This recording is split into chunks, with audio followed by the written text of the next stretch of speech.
Hello and welcome back to Calm AF. This is episode 329. I'm Kristen Finch, and you are in for such a treat today because you don't just have to listen to my voice. You're about to hear from one of my favorite humans on the planet. This woman is the living, breathing, walking embodiment of the Calm AF way. And I'm not just saying that because she's my client. I love all my clients. I'm saying it because she literally rewired her entire existence. So Susan came to me back in end of 2021, 2022, and she found me through my podcast, doing what most of you are probably doing when you're listening to the podcast, like nodding along to every episode, being like, oh my God, how does she know me? How does she get me? And what Susan decided was this whole nodding along thing doesn't change your life. So she decided to do something different. Now, Susan had spent most of her life, like most of us, white-knuckling everything, controlling people's emotions and moods and feelings, managing energies, hustling for her worthiness. And then I'm over here on the podcast saying the opposite of everything she'd been trying. Not try harder, here's how you try harder, but try softer or stop trying. Not, hey, here's a 10-step plan. No, fuck the plan. Let's go back to being our true selves. And as she's listening and nodding along, she's like, what if instead of just feeling like that's right, what if I actually did it? Instead of just knowing it. So she reached out, we had a conversation, and she ultimately decided to join the Calm AF program. And she didn't just decide to invest in herself. She decided something way more powerful, which she will talk about in this episode. It was the game changer. She decided this is the last thing I'm going to do. I'm not going to keep trying, hustling to become a better person, to be calmer, to be happier by doing it the way I've been doing it. This Calm AF thing, this is just it. This is going to work. This is going to change the rest of my life. And that decision did change the rest of her life. I have watched her transform over the last 4 years into not a better version of herself, the real version of herself, who is already amazing, not the energy managing version, not the people pleasing version, the version who shows up as her truest self everywhere she goes. And in doing that, she has transformed every relationship. She's transformed her marriage, her physical health, her joy, all of it. And I knew I had to bring her on so that you could hear it. Now, full confession, I tried to have her on a few years ago. I actually interviewed her and I messed up the audio so badly there was no salvaging it. So I asked her to do it again a few months ago, and then you will hear I messed up the audio again. Susan sounds amazing. I sound like I am recording from 2003. But instead of making this poor woman show up to talk to me for a third time, I just handed it over to my genius podcast producer extraordinaire, David Finch, to work his magic. So hopefully he can do something with it that you can at least hear me a little bit. If you find yourself nodding along to everything Susan says, and you will, don't just nod along. Decide. Calm AF year enrollment opens August 11th. It closes August 15th. This is a year-long journey, an experiment in becoming your true self, the version of you who doesn't need to manage everyone's energy, all of the chaos, because you are calm, because you are content and happy. All right? I'm so excited for you to meet Susan. I love her so much. I know you will too. Let's dive in.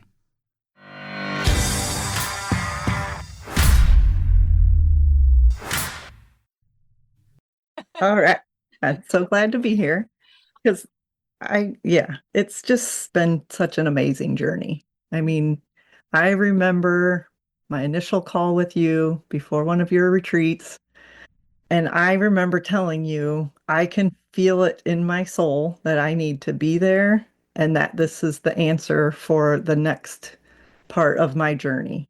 Yes. Because I had been listening to your podcast and I knew in my soul that that was what I needed to consume and quit over consuming all of the ridiculous self-help stuff. There is a lot of good stuff out there. I just never had a way of knowing how to pull out the important parts and how to apply it on a daily basis in my life. So I just knew it that this was something that I needed to give a try and had no idea how life-changing it would be. All the work I've done with you has affected every single part of my life Mm. in such a good way. From listening to your podcast, I had a really good self-realization. I was going through life white-knuckling it all. And once you realize if you would actually like stop white-knuckling it, you're exhausted. And I just thought, I don't want to be exhausted anymore. I'm really tired. I recognized I was not bringing the best version of myself to any of my relationships, let alone to myself and the things I want to achieve in life. I thought, man, it's got to be better than this. And I always had convinced myself it must be super, super hard. Like it must be impossible. So I was ready to do the work because I picked up enough from your podcast that you were like, it doesn't have to be hard. Like you pick your hard, I guess is the thing that really resonated with me. I'm like, it can't be any harder than how I'm living my life right now. And I think it also helped me realize, just like someone that is desperate to lose weight, they try the latest diet, the latest supplements, they're wanting all these magic pills. And that is what I had been doing. And by me listening to your podcast prior to that, it made me aware that this is like the mental health version of that. And I remember on our call, I almost bragged that I have a passion for self-help. And I'm like, oh, you had to have been cringing because I was like, I've collected all the books and I've listened to all the podcasts, and I was completely gathering information, trying different things, couldn't figure out why something didn't stick. And then I just thought, well, I I think I need to try working one-on-one with someone. And I was very drawn to your podcast, and I was like, I know I could work with her. I know she could help me. So Yes. here we are. I was right. The biggest thing I remember about the retreat, I remember thinking I need to try a slightly different approach. So, being the perfectionist and the overachiever, I had decided I'm not going to go into this and write down every single word Kristen says. In fact, one of the other girls at the retreat ended up asking me on day 2. She kept looking at me and looking at my notebook, and I had like one sentence written on it. And she was like, Susan, I don't mean to be rude, but why aren't you taking any notes? I don't know if you remember that. And Okay, I'm jumping in here really quickly because as I was getting ready for this episode, I was looking through old pictures from this retreat. And in every single picture, Susan is indeed not taking any notes. So I found a couple and I put them in the show notes so that you can see Susan becoming her future self by not taking notes.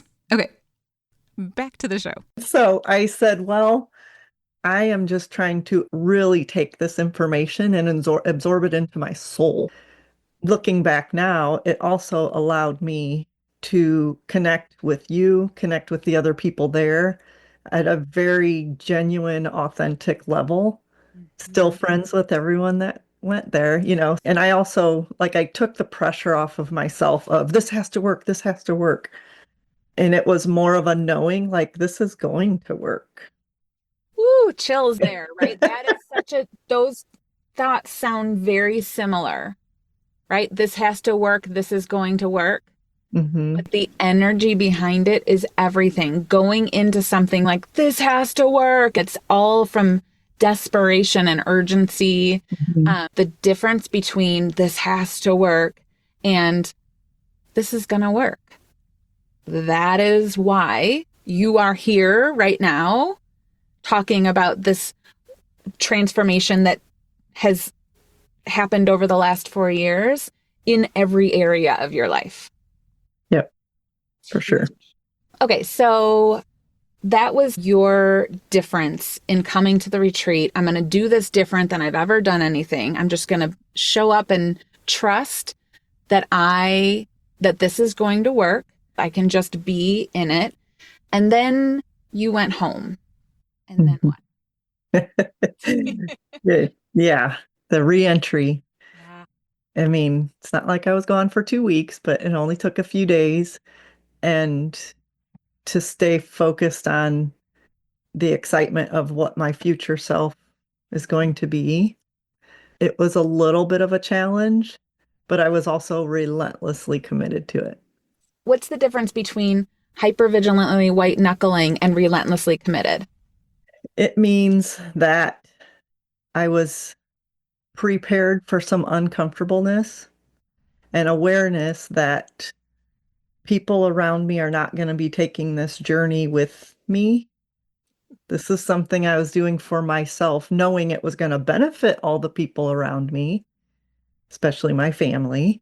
I think I just kept reminding myself of my why. So my why was, if I don't learn how to be my authentic self, because over time I morphed into this control freak that was a perfectionist and thought that I needed to have my fingers and my nose and everything in everybody's business, mostly my family's, but it filters out into your friendships and other things. So I just knew that if I really wanted to see a difference in my life and myself, I had to stay committed. So that meant on the good days and the rough days, and even on days when I couldn't even identify whatever it was I was going through, I just knew that there was probably something in your toolbox that you shared with us that I was going to be able to learn or figure it out. And the cool thing was I didn't have to figure it out by myself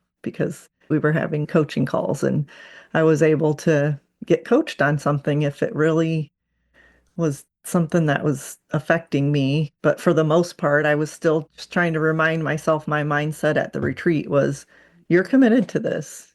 You paid for it. You're going to get the benefit for it. And don't forget, all those other things you used to try didn't work. Yes, I think Yeah. that's such a big aha moment for so many people, really trusting that the old way didn't work. Our nervous systems are designed to be like, yeah, but you know how to control, you know how to white knuckle your way through everything, you know how to hypervigilantly control every little piece that you can. And so that's what we should do, is this thing that you already know and you're so good at. And it's that constant, that relentless commitment to reminding yourself that it didn't work. It hasn't worked. I've given it a real good go, right? Like, Yeah. Yeah. no one can say I didn't try really hard to Yeah. hypervigilantly get myself to a place where I felt calm and content in my life, and it hasn't worked. That is such an aha moment for people. Yes. And the other thing that I came home with was, no one had ever given me permission to do this before, but I had permission to do things shitty. Yes. I used to hold myself to a standard of the perfectionist, the energy manager. I was convinced I had to do all of these things to keep this well-oiled machine of a train wreck at my house going. Look at this very efficient train wreck. Yes. And so I I think when I said no one had ever given me permission to, it's something that I'm now doing with my kids and my husband is, it's okay to fail. When we try something, it's okay if you fail a little bit. Just make sure you learn from it and try something different next time or whatever. So it's helping myself give myself a break on this relentless perfectionism, energy managing. And then it also works in tandem with extending that grace to the people around you. That's how the energy has changed on how I carry myself, just in life in general now because I've seen it affect every single relationship I have, not just my family. I think just having permission to maybe try it differently than you did before, which when you're a perfectionist, that's viewed as shitty Yes. Yep. because you're not doing it the same way. We were convinced this always made it work and everything worked out okay before when it really didn't. So Mhm. I think that was the thing that was easiest for me to just keep reminding myself because it's everything. It applies to so many things in your life. Doing it shitty, it isn't just task doing either. It's how do you handle a conversation with someone when you used to do stuff out of obligation and now you're like, I don't think I need to do that out of obligation anymore. Obviously, you don't handle a situation with a person doing it shitty, but that's what it feels like. Like that's you feel like you're failing or you're failing that other person or you're failing a relationship. And so it just gave me permission to just calm the F down. And the funny thing about that is when I was explaining that to my husband, the look on his face, he was like, are you going to start being mean to everybody? I'm like, not any meaner than I have been for being dysregulated for so many years. Yes. So the transformation throughout the last few years was it went from my husband like hesitantly accepting that I'm going to do things shitty to then being a little bit curious about it and being like, does this mean you're doing this shitty? I'm like, yep. And now it's like almost a joke because I'll be like, oh, I'm doing this and this and this. He's like, I know, you're doing it shitty. I'm like, yes, I am. I think he has seen the benefit of the energy around it. Because that's the thing. I can talk about the tools before I knew how to use all of them, but just letting him and others observe the energy around it, that's what the proof is in the pudding there because you don't have to explain anything at that point. Mm-mm. Because energy doesn't lie. You can put a big smile on your face, Yes. right? No, I'm really Yep. happy to be doing this, but we feel the energy. Then also, you're like, all right, I have permission. My work here is to go home and do it shitty. I'm going to do it differently. I'm going to show up energetically differently than I've been showing up. And I don't know what's going to happen, but I do know I've got this person who tells me it's going to be okay and says, I'm right here. Or, when it feels really, really bad and scary and like maybe I've made a mistake, I can just be like, no, you didn't. It's fine. You're fine. Get up. Let's keep going. Yep. Right.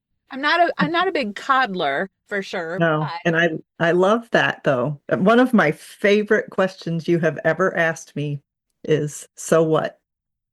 Like getting all, I have this situation going on and you just sit there and smile and you go, so what? And the first time I was just like, what do you mean, so what? And pardon then you me. said, so what's the best thing that could happen? So what's the worst thing that could happen? And that was a monumental mind shift for me because I found myself when I started getting all hyper about something in my mind before I even had to deal with anything. I just would ask myself, so what? So what's the best thing that could happen? What's the worst thing that could happen? And that really gave me some good guardrails when I was doing the work because if the worst thing that could happen was something that was going to hurt someone or really damage a relationship, I didn't do it. So, what would be the best thing that could happen from this? Like, okay, if I stick to my guns, the best thing is this person won't walk all over me anymore. Or if it's something more delicate, the worst thing that could happen, this could sever this relationship. Do I want it to be that extreme? Mhm. And most likely don't. So, it really gave me some good guardrails Yeah. with your coaching. I like how you use the guardrails, right? We have these guardrails that are structuring our thoughts so we can look at it and instead of, oh my God, I can't do that because blah, blah, blah, blah, blah. If we just stop and be like, hold up, what's the best thing? What's the worst thing? If the worst thing is something you are not willing or want to happen, then okay, we have something to work with.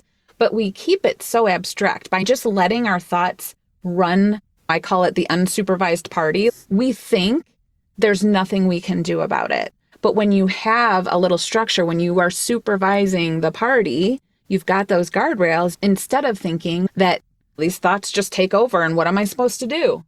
Yep, for sure. Yeah. One of the things that I have loved about your journey is the way you have let it take the time. Like you really grabbed onto the Calm AF way right away. You know, this is a life thing, not a 6-month thing, not a 1 year thing. This is a life thing. So I'm just going to let it keep evolving. And I have just loved watching your transformation because your life today, 4 years later, looks very similar to what it looked like 4 years ago. But the way you show up, the difference in your energy is remarkable. And not that you don't have big wins, but you are such a good example of whatever shows up in your life, you are figuring out what to do about it from an empowered place. So if you were thinking about today you versus when we first started you, Yeah. walk everyone through this. The thing that I still do today, every day, daily intentions and gratitude. Yes. Every single day. I don't maybe write it in my book every day, No. but there are times when I know I have a busy day and I'll be laying in bed and my alarm goes off and I will set my intention before my feet hit the floor. It's been so interesting to see the phases of my daily intentions over the last few years, where it started out almost like a white knuckling because I used to say things like, my intention today is to feel worthiness, however that looked. And at first it was a little bit of BS. My brain didn't believe it because I was like, I'm going to try for this, but I don't have a whole lot of faith I'm going to feel like that at the end of the day. And I was looking recently through my book, and I bet you for weeks now, every single day, my intention today is to feel joy. And I have felt so joyful because my brain is on the lookout for things that bring me joy. It's such a huge game changer. It's about you taking the wheel of the car and Yeah. saying, this is where I want to go, and here are the things I want to see. If we are not showing up intentionally, we are showing up unintentionally. Everyone's still going to do what they're going to do, but Yeah. I am the one that's driving and I'm looking for what I want to find instead of what I am used to finding or what I've been focused on, which is everything that I'm missing or what I'm not doing well enough or what I'm doing wrong or what they're doing wrong. That part's been really cool. And all of the stuff is important. But I will never forget you do the future self workshop or exercise with us. And I will never forget the first time I did it and every time after. It is the most mind blowing thing to me. We did this exercise where you walk us through, we have to walk through a field and then now we're on a road and now we're walking up to a house. And at that house, our future self greets us. And I will never forget the energy around my future self because when I walked up to that house, I mean, I had tears in my eyes, like strolling down my face because she looked at me with such compassion and she was like, "Oh, honey, come inside. You need a hug. Like, I am here for you. Don't worry. I am standing here. It's going to be okay." And I just remember being like, wow, I was so white knuckling it. Like I had ideas about my future, but I never ever thought about what I was going to feel like as my future self. And the very coolest thing is every time we've done it on our coaching calls over the last few years, it is amazing how much closer I'm getting to my future self from that first one. And the last time, I don't know if you remember me telling this, but the last one that I did, I remember having just a blip of sadness because I was like, I'm almost her and I'm not going to need to come and visit her anymore because I'm her. Yes, I have like full body chills with all of this. Hmm. We don't We don't think about that version of us. And we definitely don't think about that version of us being compassionate. Like, wait, I'm allowed Right. to have this for myself, this compassion, instead of being like, get your shit together, Susan. Yes. Like, what are you doing? No, she's like, come in, sit down. Let me get you a blanket. Let me get you some tea. Like, what a Yes. different way to lead yourself, right? Yep. That's a very good point. And that is probably why it had such a big impact on me.